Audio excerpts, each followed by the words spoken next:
magandang araw po sa inyo lahat, Luzon, Visayas, Mindanao, pati na rin po sa mga kababayan natin mga OFW. Welcome po sa Makapili TV. Usapang bigas po tayo. Nagalit po si Congressman Erwin Tulfo sa mga hinayupak na ito dahil sa pagmamanipula po sa presyo ng bigas. Kung inyo pong maaalala, binabaan po ang taripa sa mga pag-i-import po ng mga imported na bigas para daw bumaba yung presyo nito. Dahil nga doon sa pangako ni Pangulong Bongbong Marcos na 20 pesos kada kilo, sinusolusyonan niya, yung nga lang hindi kayang ibigay yung 20 pesos. So ang target nila is at least 29 to 30 pesos per kilo.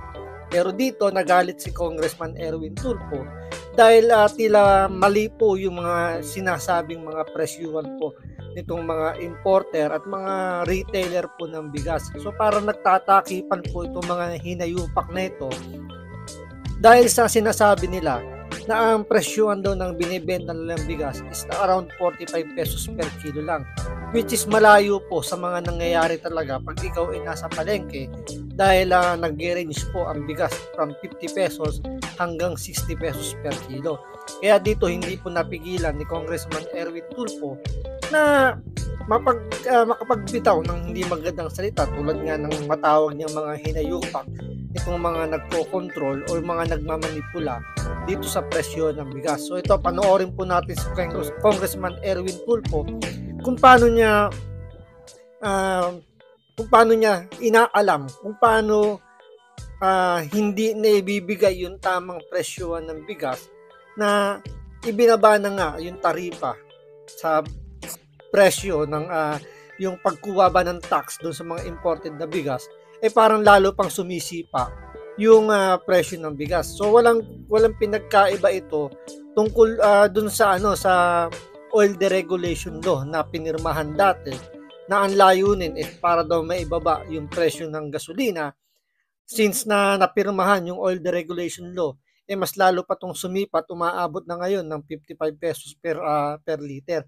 So walang pinagkaiba sa ginawang batas tungkol dito sa pagbaba ng taripa, ganun din, mas talong sumipa pa yung presyo ng bigas. So ito, panoorin po natin itong mga tanong ni Congressman Erwin Tulfo kung paano ba o ano nangyayari, bakit ganun ang presyuhan ng bigas. Pero siyempre, bago ang lahat, kung hindi ka pa nakasubscribe sa Makapili TV, baka pwede naman pong pakipindot po muna yung subscribe button at the same time, palike na rin po ng video, wala naman pong bayad yan. Kaya, pindot na. So ito, panoorin po natin si Congressman Erwin Tulfo kung paano niya alamin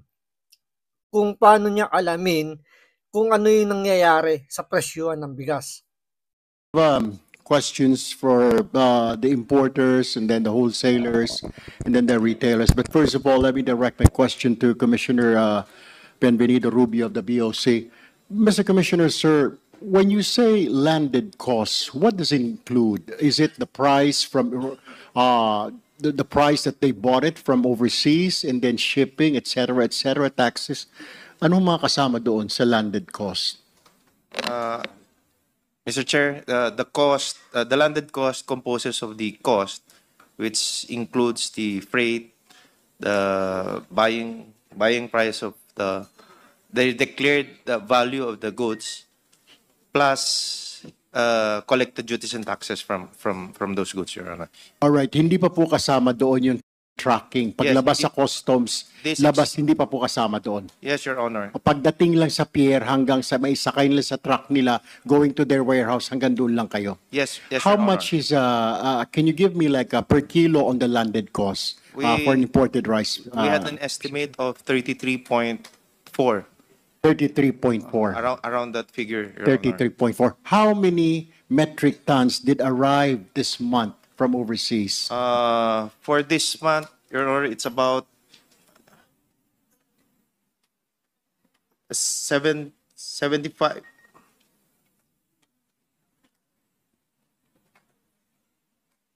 It's about 73,000 metric ton, Your Honor. All right, thank you, Mr. Chair. Let me now direct my question to the importer. Any importers can answer my question. My question, Mr. Chair, for any of the importers lang po, siguro si Ma'am Chu, right? Do you know anything? How much from your importer, from your client? Importer po siya, di po ba? Magkano po ang pasa niya sa wholesaler? You said yung client mo is just a mere importer. So magkano po ang pasa niya sa client niya? We're talking about 33 pesos something. Magkano po ang pasa niya? Because we're trying, Mr. Chair, what I'm trying to establish here, merong po nagmamanipulate ng price. So kung 33 po something ang landed cost, then nasa 33, dadagdag si importer ng presyo, tracking, etc. How much is it, Attorney Chu, yung pagpasa niya sa importer? How much is it? Kasama na po yung profit niya, expenses niya, tracking, warehousing, etc., etc. How much? Your Honor, hindi ko po nakuha yung landed cost, but the rate that we sell it to our wholesaler, I was told it was 41. Noon po, before the tariff decrease, it was 48. And now po, binaba na po nila to 41. 41 ang pasa po nila. So kasama na po doon yung profit. We're talking about kasama na po ang profit and then yung transportation, warehousing, etc. expenses. All in na po yan, 41. All right. Ang pasa niya po sa wholesaler or pasa niya sa retailer? Wholesaler lang po. They don't sell to retailers. Okay, so 41 po wholesaler. All right. Now, my question is, who's the wholesaler here? Can somebody, yeah, Mr. Cruz, right? Mr. Cruz, Mr. Chair, how much naman po pag nakuha po ninyo? Is it the same? You're getting the same price pag kuha ng binibenta sa inyo at 41 yung imported rice ng importer or nakakuha kayo na mas mababa pa as wholesaler? Same lang po, Your Honor. All right, 41, right? Magkano po ang pasa na ninyo sa retailer, sa mga retailer ng bigas po at 41? Magkano po ang pinapatong ninyo? Ang pasa lang po, ang 35, between 35 to 40 po ang presyo namin. Ano? Between 35 to 40 per kilo. 35 to 40 ang ibinibenta nyo po sa retailer. Saang retailer po yan? Saan po, anong grupo po na retailer ang binibentahan nyo ng 35 to 40? Sige na po, sir. Mga walk-in lang po yung buyer namin. Ano po? Walk-in lang po, walk-in. Walk-in. Walk-in. Walk-in. So 35 to 40 per kilo. Anong klase yun? Broken, well-milled, etc., etc.? What is it? Broken po, broken. Broken. 35 to 40 per kilo. Now, Mr. Chair, did we invite any retailer here, Mr. Chair? Can we ask if we have any retailers here? Because we're trying to figure out from 33, bakit wala pa ako nakikita na less than 50 pesos per kilo na bigas? Puro 50 hanggang 60. Pag bumili ka nga ng 45, nag-inspeksyon kami ni speaker, siguro para pakitan tao, naglabas ng 45, pero tinanong mo, pwede po, 2 kilo lang ang pwede ibilhin kong. Pero pag 50 o 60, maski na 50 sako, walang problema. So we're trying to figure out sino. So if you're selling at 35 to 40, where's the retailer? Did we invite any retailer, Mr. Chair? May retailer po tayo. And the retailer association or group come forward? Because we're trying to figure out saan po dito ang pumatong na napakalaki. Pasensya na po. Meron? Yes, Mr. Chair, I think I saw si Sir Orly, the former president of Grecon. Sa retailers po yun, Kong Erwin, Saan po sila, Mr. Chair? nandyan yata. Sir, ayan. Retailer, sir, di ba? Tama po.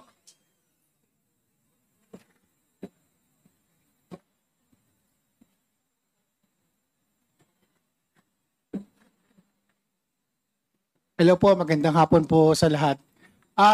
Si Orlando Manuntag po from Grains Retailers Confederation of the Philippines. Yung po sa presyo po na nakukuha po ng mga retailers po sa Bulacan, ito po kasi yung pinakamalapit po sa Manila. Usually po, nakakabili po yung mga retailers ng 38, papasa naman nila ng plus 4 pesos or 5 pesos. So nasa market po ng 42 or 43. Ito po yung mga broken. Yung naman po mga well-milled rice, nabibili po nila ng 1,950. That is 39 pesos po or 40 pesos. Nabibinibenta naman po sa market ng 44 or 45 pesos. So yun po yung nangyayari po ngayon sa kasalukuyan po. Pero, Mr. Chair, mag-ikot ka sa palengke, itataya ko na sweldo ko, bonus ko, pati bahay ko. Wala kang mabibili na lintik na less than 50 pesos. Bihira po, Mr. Chair. Pinagbobola tayo ng mga hinayupak na ito. I'm sorry for my language, pero niloloko tayo somewhere else eh. Nakita, sinabi na ng customs 33, sinabi na nga ng wholesaler 35 to 40 ang benta niya. Bakit sa palengke na 50? Are you saying, Mr. Chair, 10 pesos ang kita mo, 40, 50, 20 pa nga hanggang 60? Saan nangyari? I mean, where are all the savings? Yung bumaba ang presyo sa world market according to NEDA, according to PSA, bumaba yung taripa 15%. Yung savings po, nasaan napunta?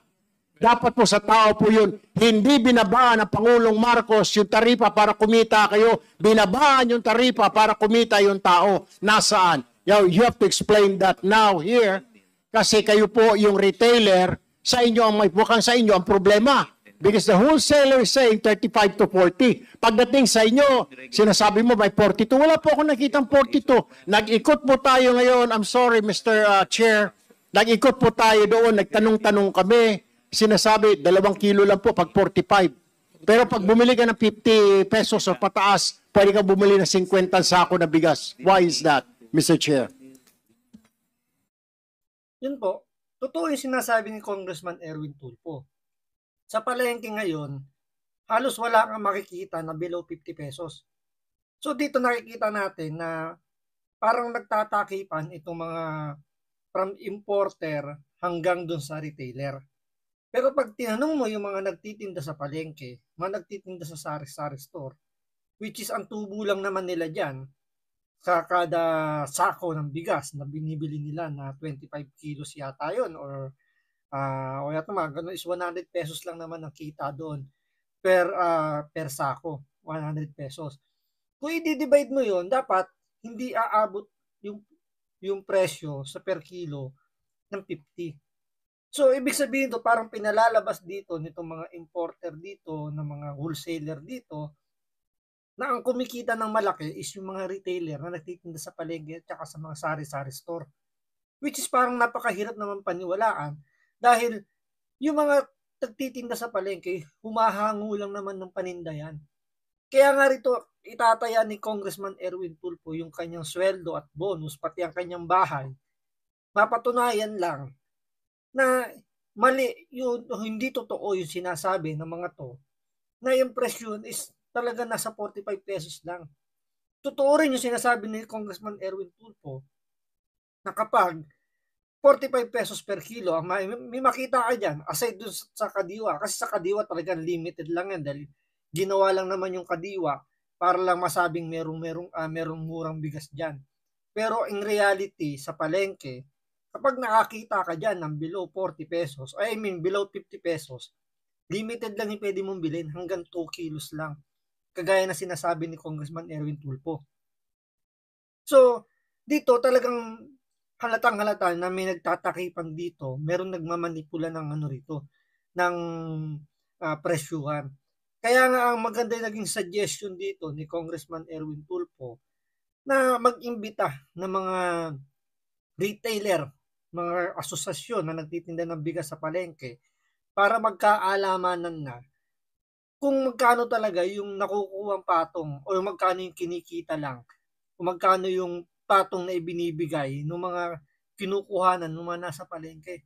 At the same time, hinihingi rin dito ni Congressman Erwin Tulfo yung mga kliyente nitong mga wholesaler na binabagsakan nila ng bigas para magkaalaman na talaga kung totoo yung mga sinasabi nitong mga nag-i-import o yung mga humahawak ng bigas natin from importer hanggang sa wholesaler. So, yan po yung aabangan natin sa susunod na hearing kung saan mabubuko rito ni Congressman Erwin Tulfo kung sino ba talaga ay nagsasabi ng totoo. So, abangan po natin yan. So, maraming salamat sa panonood. Ingat po kayo lagi. God bless.